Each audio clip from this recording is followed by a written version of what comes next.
তিন সপ্তাহে ১ লাখেরও বেশি আফগান নাগরিক পাকিস্তান ছেড়েছেন। মঙ্গলবার পাকিস্তানের স্বরাষ্ট্র মন্ত্রণালয় কথা জানিয়েছে। ইসলামাবাদে বসবাসের অনুমতি ব্যাপক হারে বাতিলের ঘোষণা দেওয়ার পর পাকিস্তান ছেড়েছেন এসব আফগান। সন্ত্রাসী অপরাধী আখ্যা দিয়ে ১ এপ্রিল থেকে আফগানদের ব্যাপক হারে দেশ থেকে বিতরণের কাজ শুরু করেছে পাকিস্তান সরকার। স্বরাষ্ট্র মন্ত্রণালয় বলছে, এপ্রিলে ১,৫২৯ জন আফগান নিজ দেশে ফিরে গেছেন। বিশ্লেষকেরা বলছেন, প্রতিবেশী দেশটির তালেবান সরকারের ওপর চাপ তৈরি করতেই আফগানদের বিতরণ করছে পাকিস্তান সরকার। সম্প্রতি সীমান্ত এলাকায় হামলা বেড়ে যাওয়ার জন্য তালেবান সরকারের নিষ্ক্রিয়তাকে দায়ী করে আসছে ইসলামাবাদ। পাকিস্তান ছাড়ার সময়সীমা শেষ হতে যাওয়ায় এপ্রিলের শুরু থেকেই সীমান্ত অভিমুখে আফগান পরিবারগুলোর গাড়িবহর দেখা যায়। মানবাধিকার সংকটে জর্জরিত একটি দেশে ফিরছে পরিবারগুলো।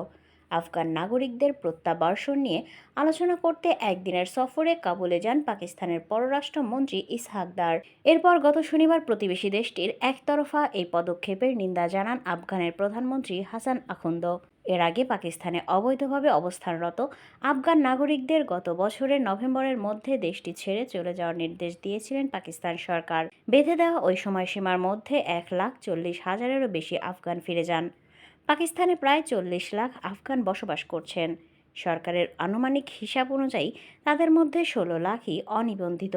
সম্প্রতি আফগান অভিবাসীদের বিষয়ে কঠোর অবস্থান নেয় ইসলামাবাদ। দেশটির অভিযোগ, সীমান্তে হামলা বেড়ে যাওয়া, জঙ্গি হামলা, চোরাচালান এবং অন্যান্য অপরাধের সঙ্গে আফগান নাগরিকেরা জড়িত। তবে আফগানিস্তান এই অভিযোগ অস্বীকার করে আসছে।